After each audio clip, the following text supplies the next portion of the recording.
The ship named Horizon moved slowly through the darkness of space.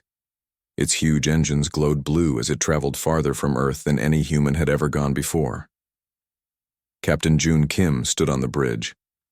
His dark uniform fit perfectly on his tall frame. He looked at the main screen where a new star system grew larger. "Proxima Centauri in view, Captain," said Hannah Park. She was second in command. Her quick eyes moved between screens as she worked. "Thank you, Commander," said June. "How are our systems? All working perfectly. The jump drive is cooling down as expected." Hannah's fingers moved across her control panel. "We made it, Captain. First humans to reach another star." She allowed herself a small smile. June nodded. Inside, he felt both pride and worry. They carried the hopes of all humanity with them. "Captain, I'm picking up something strange," called Tae-woo Choi from the science station. He was younger than the others, with round glasses that he pushed up when excited. "There's a signal coming from the second planet. It's artificial." The bridge went quiet. "Are you sure?" asked June, walking to Tae-woo's station. "Yes, sir. It's definitely not natural. Someone made it." June took a deep breath. "This changes everything. Hannah, bring us closer, but stay alert. Tae-woo, learn everything you can about that signal." "Yes, sir," they both said at once.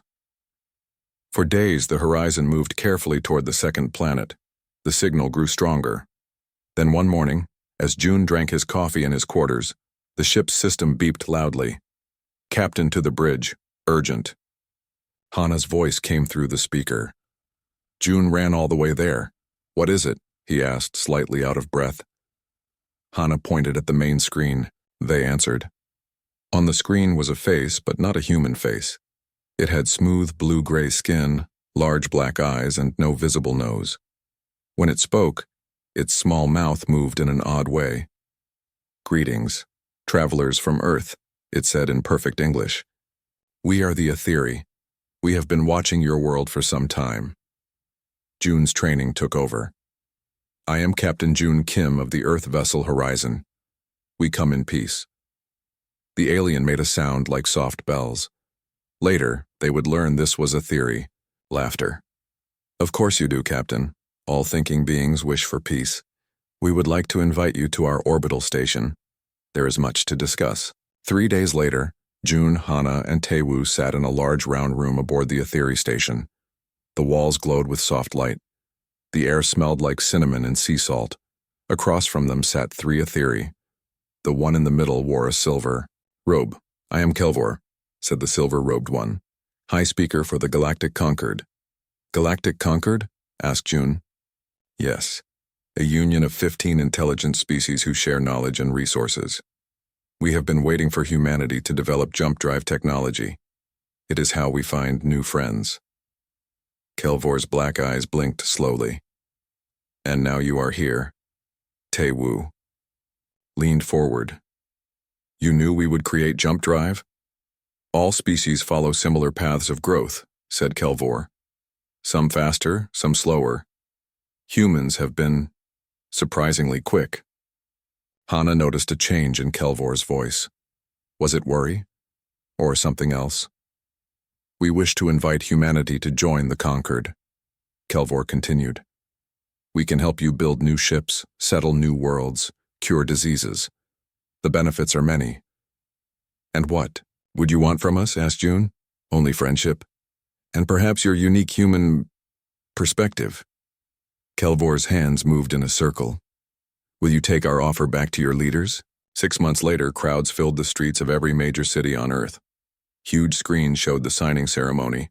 Ambassador Dae-ho Lee, a small man with a serious face, signed his name on a glowing tablet. "With this, Earth joins the Galactic Concord," he said. People cheered. In New York, Tokyo, Lagos, and 100 other cities, fireworks lit up the sky. Humanity was no longer alone. At the Space Command headquarters in Seoul, June and Hannah watched the ceremony from a quiet room. "Do you think we did the right thing?" asked Hannah, her hand finding his. "I hope so," said June. "The technology they've shared has already helped millions. The new medicine alone has saved thousands of lives. But," Hana knew him too well. But it all feels too easy. Why share so much with us?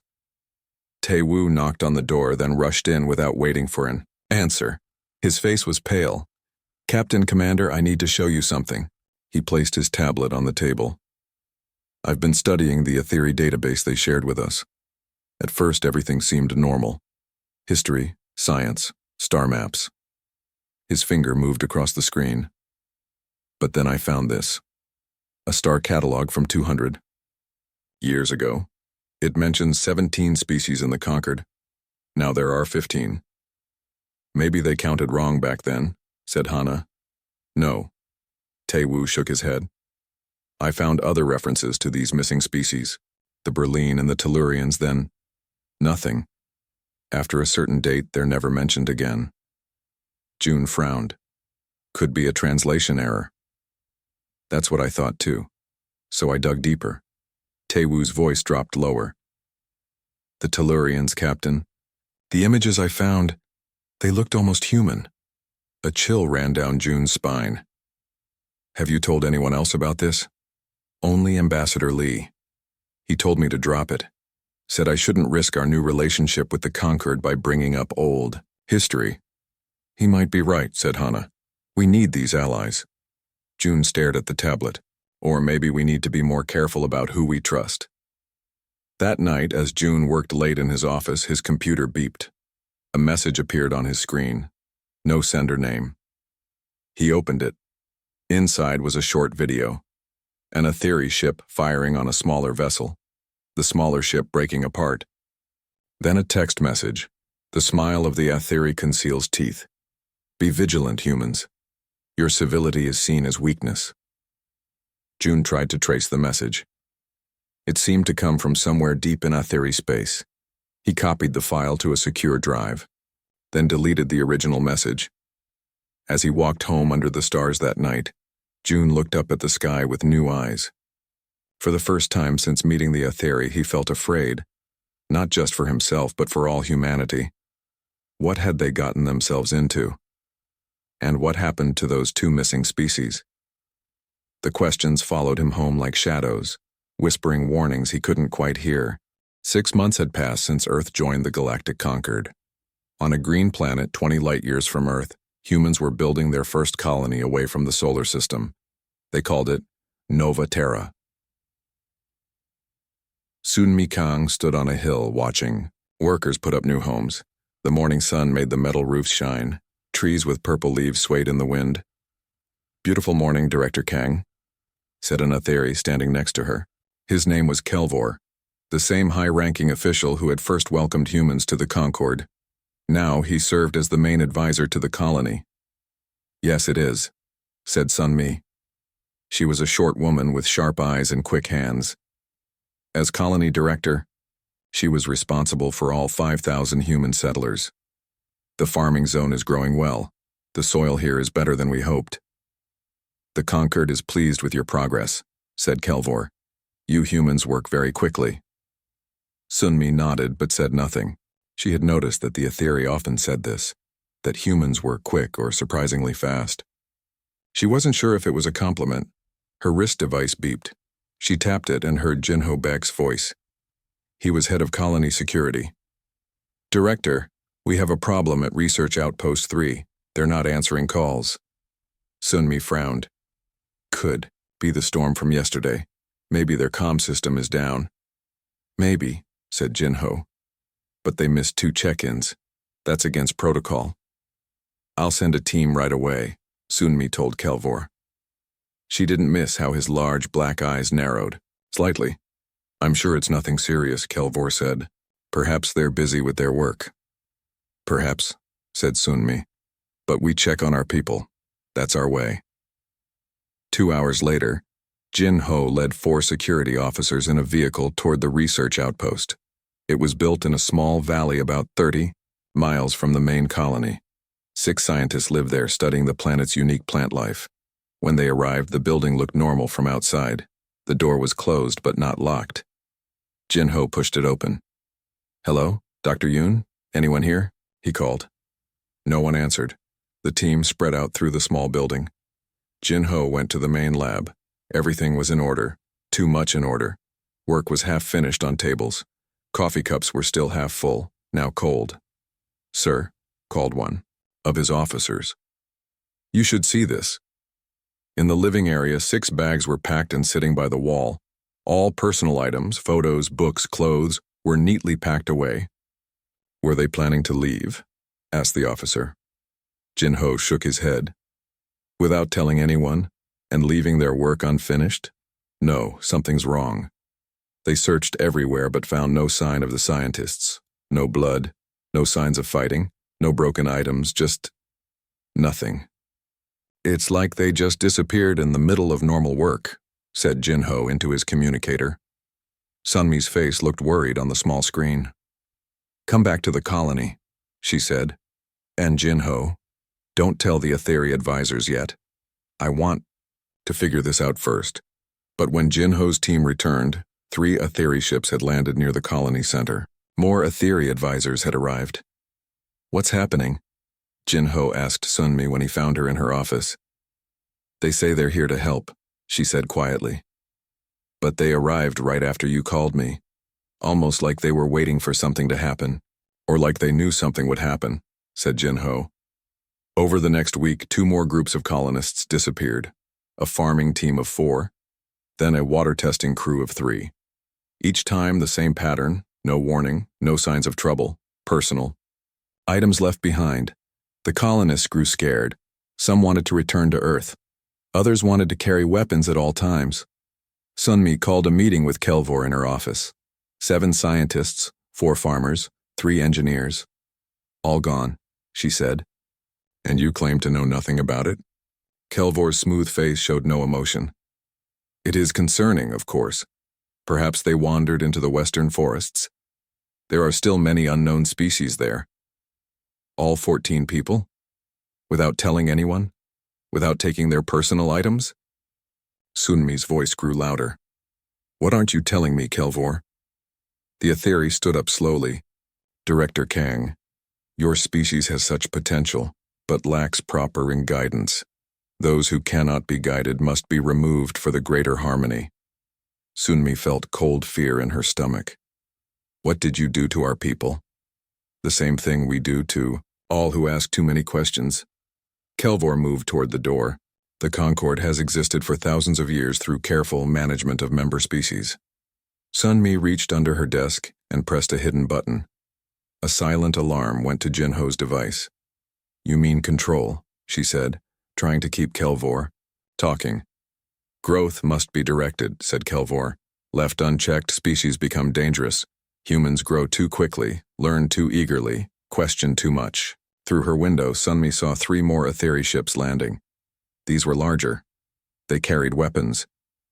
"This is why you invited us to join the Concord," she said, finally understanding. "Not as partners, as pets. Those who accept guidance thrive. Within the Concord, those who resist—" Kelvor made a small motion with his hand. "They become footnotes in history, like the Berlin, like the Tellurians before them." Jin-Ho burst into the office with 4 armed officers. "Director, we have a situation." He stopped when he saw Kelvor. "The Aetheri are not our friends," said Sunmi. "Call Earth now." Kelvor made a sound like tinkling bells, that Aetheri laugh. "I'm afraid it's too late for that." The ground shook as explosions hit the colony's communication center. "Go!" Sunmi yelled to Jin-Ho. "Use the backup system in the underground bunker." Jin-Ho and his team ran out. Kelvor watched them go, seeming unbothered. "It won't matter," he said. "The Concord has dealt with rebellious species before." Sunmi stood tall despite her fear. "But you've never dealt with humans before." She ran from her office toward the colony's emergency shelter. All around, people were panicking as more explosions shook the ground. Aetheri ships fired at key buildings: power, station, water plant, transport bay. In the underground bunker, Jin-Ho had activated the emergency transmitter. It was old technology, radio waves that traveled slower than the usual communication system, but were harder to detect. Sunmi grabbed the microphone. This is Colony Director Sunmi Kang of Nova Terra. We are under attack by Aetheri forces. They have been taking our people. I repeat, the Aetheri are hostile. They've been eliminating other species who don't follow their rules. Earth is likely. Next, do not trust. The bunker door burst open. 3 Aetheri stood there with strange weapons. Sunmi pressed the final button to send the message, not knowing if it would reach Earth in time. The last thing she saw was a flash of blue light from the Aetheri weapons. And back on Earth, Captain June Kim was about to receive a message that would change everything. The emergency message from Nova Terra reached Earth at 3:47 a.m. Seoul time. Admiral Young-Soo Ryu was sleeping when his communicator screamed at him. He was a tall man with gray hair and scars on his hands from old battles. "Sir, urgent message. From the colony," said the night duty officer. "It's Director Kang." Young-Soo ran to the command center, still in his sleeping clothes. On the big screen, Sunmi's face was full of fear and anger. "Under attack by Aetheri forces. They have been taking our people. The Aetheri are hostile. They've been eliminating other species who don't follow their rules. Earth is likely next. Do not trust." The message cut off. "When did this come in?"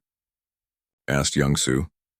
"Just now, sir, but it's over 6 hours old. Radio waves from Nova Terra take that long to reach us." Young-Soo felt cold. "Get me President Kim. Wake up the entire Defense Council and find Captain June Kim. Within an hour, Earth's..." Leaders were meeting in the crisis room. President Kim sat at the head of the table. Ambassador Dae-Ho Lee looked pale and confused. "This must be some mistake," said Ambassador Lee. "The Aetheri are peaceful. They've helped us so much." Tae-Woo Choi, who had been brought in as an expert, shook his head. "I don't think so, sir. Remember what I found in their records? The missing species?" Captain June Kim sat quietly, thinking about the mysterious warning message he had received months ago. Now it all made sense. "We need to send ships to Nova Terra immediately," said Admiral Young-Soo. "What if it's a trap?" asked someone. "Then, we spring it," said Captain June. "We can't abandon our people." President Kim nodded. "Take a fleet, Admiral. Find out what happened. But be careful." 2 days later, Admiral Young-Soo led 12 ships toward Nova Terra. Captain June commanded. The Horizon, now armed with new weapons. Commander Hana Park worked beside him as always. When they reached the Nova Terra system, they found silence. "Scanning the planet," said Tai-Woo from his science station. "I'm picking up human life signs, but they're weak and scattered." "Survivors," said Hana. "How many?" "Maybe 800. Out of 5,000. The bridge went quiet. "Take us down," ordered Admiral Young-Soo over the communication system. On the planet's surface, they found a nightmare. The main colony was mostly destroyed. Buildings were burned, equipment was smashed. Bodies were nowhere to be seen, just empty clothes and personal items scattered around. They found Jin-Ho Baek hiding in a cave with 73 other survivors. He was hurt but alive. "They took them," he said, his voice shaking. "Ships came down and just took them. Anyone who fought back was killed with those blue light weapons. The rest were loaded onto ships." "Where did they take them?" asked Admiral Young-Soo. "I don't know. Different directions. Some ships went toward Aetheri, space. Others went somewhere else." Captain June knelt beside Jin-Ho. "Director Kang?" Jin-Ho shook his head. "She sent the warning. Then they got her too." Back in space, the human fleet was getting ready to leave when 6 Aetheri ships appeared. "This is Kelvor of the Aetheri fleet," came a voice over the communication system. "You are in conquered space without permission." Admiral Young-Soo answered. "This is Admiral Young-Soo Ryu of the Earth Defense Force. We're here to help our colonists. The colony has been closed due to safety concerns. Please leave immediately." "Where are our people?" demanded Young-Soo. "Safe. Being relocated to proper facilities for their protection." Captain June felt anger building in his chest. "You mean prison camps?" Kelvor's laugh came through the speakers like broken glass. "Such dramatic words. The conquered has ways of helping species that cannot help themselves.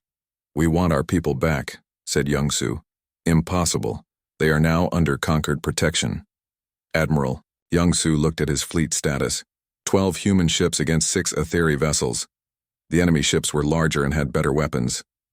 Stand down, human ships, ordered Kelvor. Return to your system and await further instructions. And if we refuse, asked Captain June, then you will join your colonists in protective custody. Young-Soo made a decision that would change everything. All ships prepare for battle. The space fight was short but brutal. The Aetheri ships were stronger, but the humans fought with desperation. Captain June's Horizon took heavy damage when it rammed an Aetheri ship to save the medical vessel Mercy. In the chaos, Commander Hannah Park was working to repair the ship's power systems when an explosion tore through the engineering section. She was thrown against a wall and didn't get up. Hannah! June ran to her side. She was badly hurt, blood coming from her head. The ship, she whispered. Save the ship. I'm not leaving you. That's an order, Captain. She smiled weakly. Make them pay for this. Hannah died in his arms as the battle continued around them. When it was over, 2 Aetheri ships were destroyed and 1 was damaged. But the human fleet lost 4 ships and 300 good people. The surviving Aetheri ships escaped. 3 days later, Ambassador Daeho Lee stood before the Galactic Concord Assembly. Representatives from 15 species sat in a great circle. Most avoided looking at him. The Aetheri attacked our colony, said Lee. They took our people prisoner. When we came to help, they attacked our rescue ships. Kelvor stood up from the Aetheri section. The humans became violent and unstable. We acted to protect the peace. Lies, said Lee. He activated a hologram showing Taewoo's research. Your own records show you've eliminated 2 entire species, the Breline, the Tellurians. How many others? Several alien representatives shifted uncomfortably. One stood up, a creature that looked like a tall insect with 4 arms. The Vorthak wished to speak, it said in a buzzing voice. The Aetheri, help us, keep us safe. We are grateful. Safe from what? Asked Lee. The insect creature's eyes darted toward Kelvor. From ourselves. From making mistakes. Another representative stood. This one looked like a tree with eyes. The Dendali also receive Aetheri guidance. Very helpful, very necessary. Realize the truth. They control you, all of you. You're not allies, you're slaves. Strong words, said Kelvor. But the Conquered has existed for thousands of years in peace through proper management. You mean control. Order, corrected Kelvor. Which your species lacks. The Conquered voted to expel humanity from the Alliance. As Lee left the assembly, 3 alien representatives followed him quietly. Not all of us agree, whispered one, but speaking out means consequences. Back on Earth, the government met in emergency session. Some leaders wanted to surrender immediately. Others wanted to use the most powerful weapons Earth had ever made. Captain June Kim, now missing his best friend and dealing with terrible grief, stood before the World Council. There is a line between civility and surrender, he said, his voice steady despite his pain. Humanity has always been willing to extend a hand in peace. We offered friendship to the stars. We shared our knowledge. We tried to be good neighbors. He paused, thinking of Hannah's sacrifice. But we will not be exterminated. The Aetheri mistake our restraint for weakness. They think our kindness makes us easy targets. They're about to learn about human resolve. President Kim stood up. What do you recommend, Captain? We prepare for war, real war, and we show them that pushing humans past civility is the last mistake they'll ever make. Outside, Earth's defense fleet was already gathering near Jupiter. Every available ship was being armed and supplied. The Aetheri had woken something in humanity that had slept since the ancient wars on Earth. Something dangerous. Something they would soon regret disturbing. Captain June looked out at the stars and made a promise to his dead friend. The Aetheri wanted a fight. They were about to get one. 3 weeks after the battle at Nova Terra, the largest fleet in human history waited near Jupiter. 200 ships floated in formation, their crews ready for what might be humanity's last fight. Captain June Kim stood on the bridge of his New ship, the Horizon 2. It was bigger than his old vessel and carried weapons that hadn't existed a year ago, but he would trade it all to have Hana back. Captain, incoming message from Earth Command, said his new communications officer, Lieutenant So-Young Park. She was Hana's younger sister, and seeing her face reminded June of his lost friend every day. On the main screen appeared Dr. Min Jae-yoon. He was a small man with wild hair and tired eyes. For 20 years he had worked in secret laboratories deep under the mountains of Korea. Captain Kim, Admiral Ryu, said Dr. Yoon. Project Nexus is ready. Admiral Young-soo, commanding from the flagship Terra, leaned forward. Are you certain it will work? As certain as I can be without testing it on actual Aetheri technology. Dr. Yoon rubbed his eyes. But based on their ship scans from the Nova Terra battle, yes, it should work. Captain June had learned about Nexus only 3 days ago. It was humanity's deepest secret, a technology so dangerous that only 5 people on Earth had known about it. Explain it again, said June. In simple terms. Dr. Yoon nodded. Nexus is billions of tiny robots, nanites, each one smaller than a virus. We release them into space and they seek out advanced technology. When they find it, they enter the systems and change them. Change how? They make the technology stop working. Power systems fail. Weapons shut down. Engines die. The nanites spread from ship to ship through their communication links. Admiral Young-soo frowned. Why didn't we use this before? Because it's too dangerous, said Dr. Yoon. Once released, the nanites could spread to any technology, including ours. We built safeguards, but, he shrugged, there's always risk. What kind of risk? Asked Lieutenant Park. The nanites could mutate, change their programming. They might start attacking all technology, not just enemy systems. Or they might stop working entirely. Captain June thought about this. How long did it take to develop? 30 years. We started after the first nuclear wars ended. The idea was to create a weapon that could stop any enemy without destroying planets or killing civilians. A shield, not a sword, said Admiral Young-soo. Exactly. But the Aetheri have forced our hand. The communication ended, and June stared out at the stars. Earth's most brilliant scientists had created Nexus as a defense against human wars. Now they would use it against aliens who saw humanity as nothing more than troublesome animals. 2 days later, long-range sensors detected the Aetheri fleet approaching the solar system. 50 massive ships, each one larger than anything humans had ever built. They're not trying to hide, reported Tae-woo from the science station. They want us to see them coming. To scare us, said June. Ambassador Daeho Lee's voice came over, the fleet communication system. He was aboard the diplomatic vessel Peace, positioned safely behind the battle line. This is Ambassador Lee broadcasting to the Aetheri fleet. We offer one final chance for peaceful resolution. Return our people and leave our system. We want no war. The answer came quickly. This is High Commander Kelvor, said the familiar voice. Humanity has proven itself unfit for civilized society. You attacked conquered vessels. You spread lies about the Aetheri. You refuse to accept proper guidance. We want our freedom, replied Lee. Freedom is chaos. Order is peace. You will surrender your ships and submit to conquered authority. Your species will be relocated to controlled colonies where you can live safely under proper supervision. And if we refuse?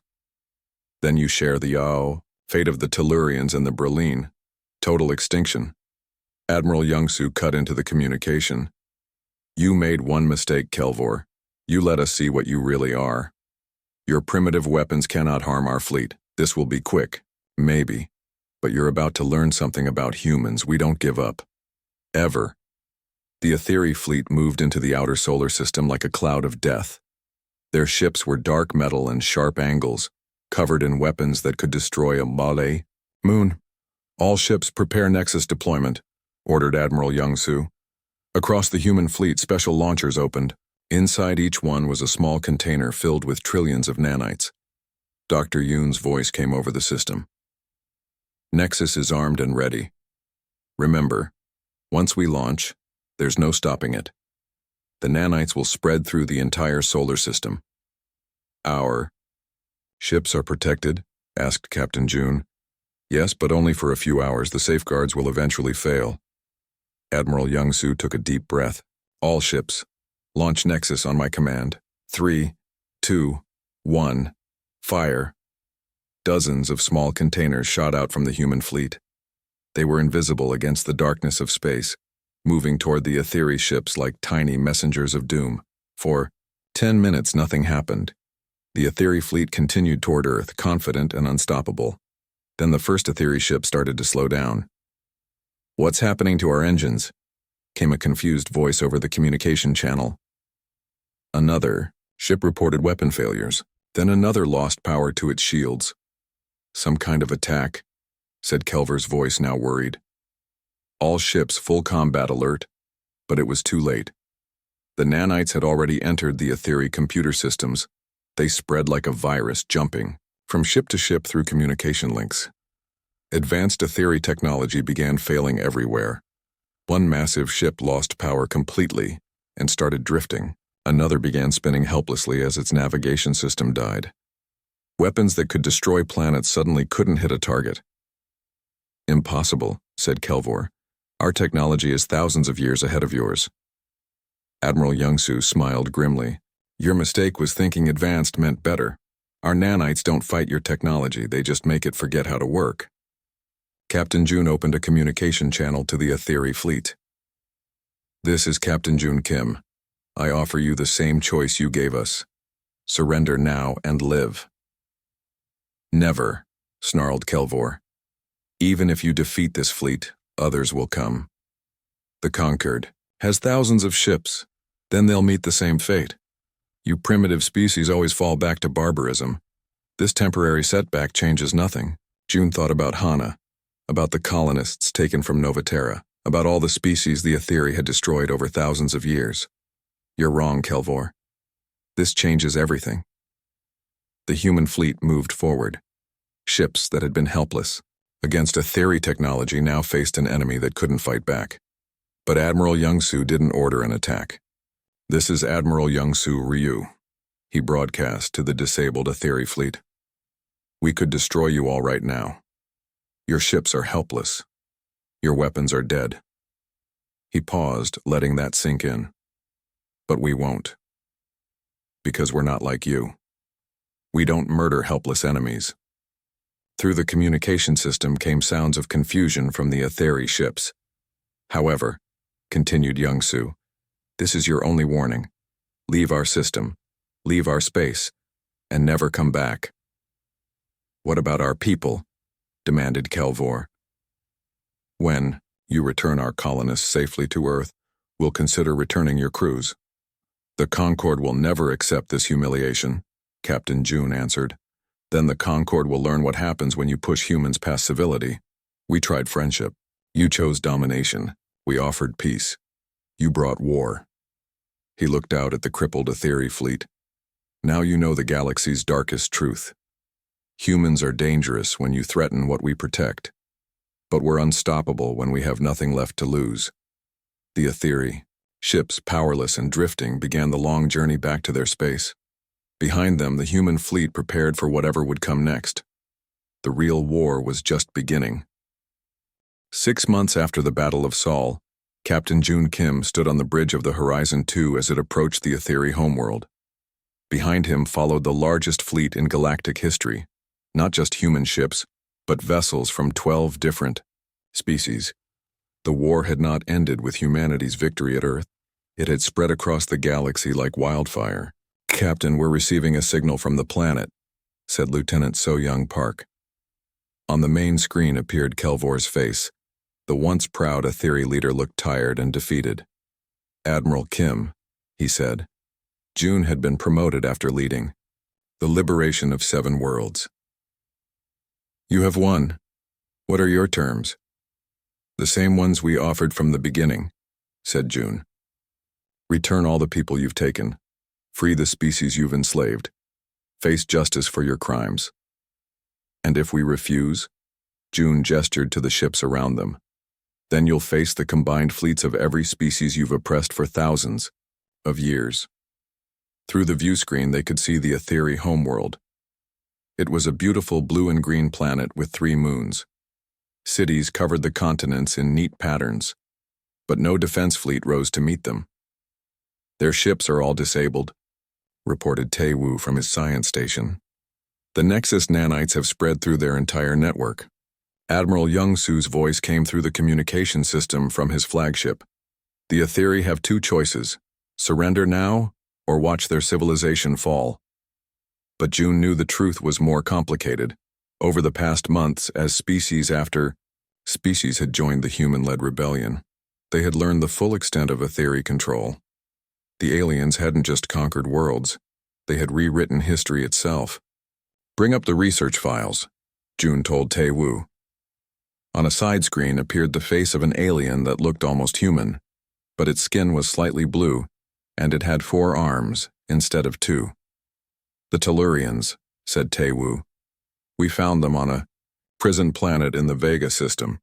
They've been hiding there for 300 years. June nodded.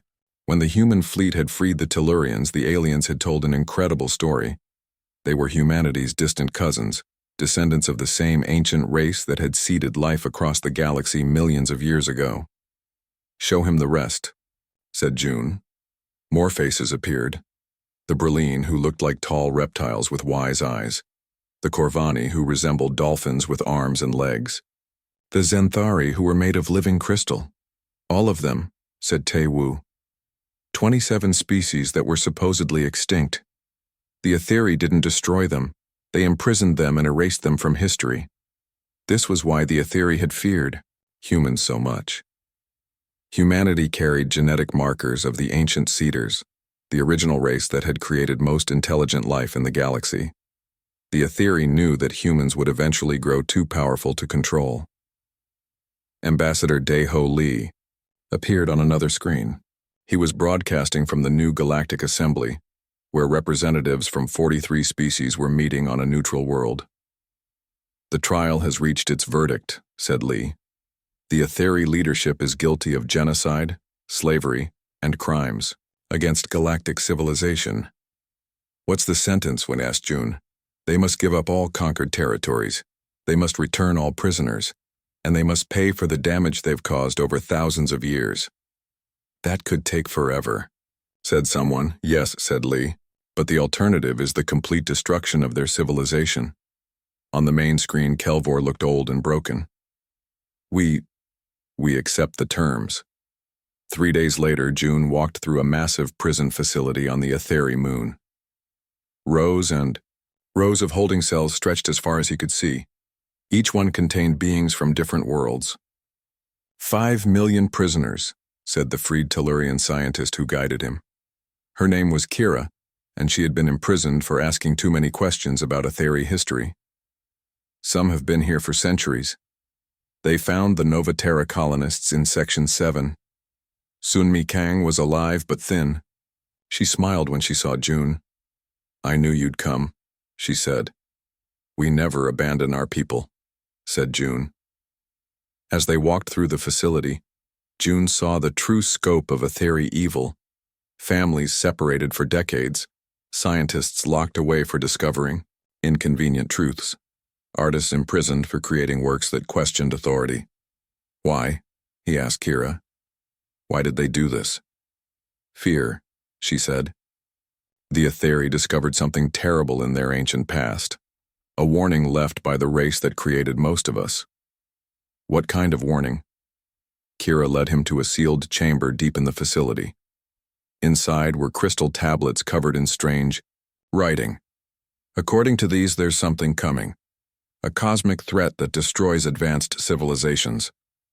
The Etheri thought that by controlling all technology in the galaxy, they could prevent it."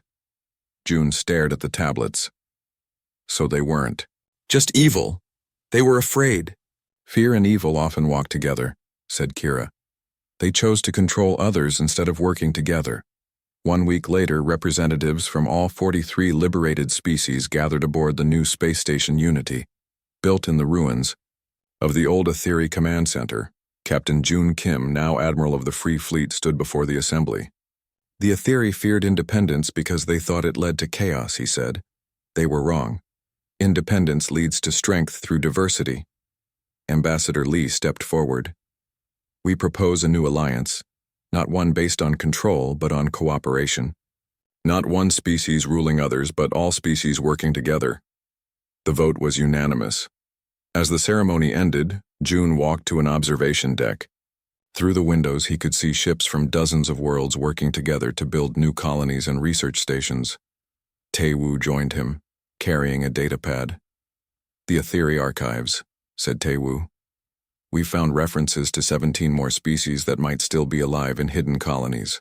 We'll find them all, said June. And the cosmic threat the Aetheri were so afraid of? June smiled. If it comes, we'll face it together. 43 species working as one. That's something the galaxy has never seen before. So young Park approached them. Admiral, incoming message from Earth. They want to know when you're coming home. June thought about it. Tell them we are home, all of us. The galaxy is our home now. He looked out at the stars, remembering Hana's sacrifice and all the others who had died fighting for freedom. The galaxy's darkest truth, he said quietly, was never that humans become dangerous when pushed past civility. It was that any species can become monstrous when they choose fear over trust, control over cooperation. Taewoo nodded. And the brightest truth? That when different peoples work together with respect and freedom, there's nothing we can't overcome. Outside the station, construction ships from 20 different worlds worked side by side, building something new. Not an empire or a dictatorship, but a true community of equals. The Aetheri had ruled through fear for thousands of years. Now, for the first time in galactic history, the stars belonged to everyone. And somewhere in the dark between the stars, ancient warnings waited to be answered. Not by one controlling species, but by a galaxy united in purpose and hope. The real adventure was just beginning.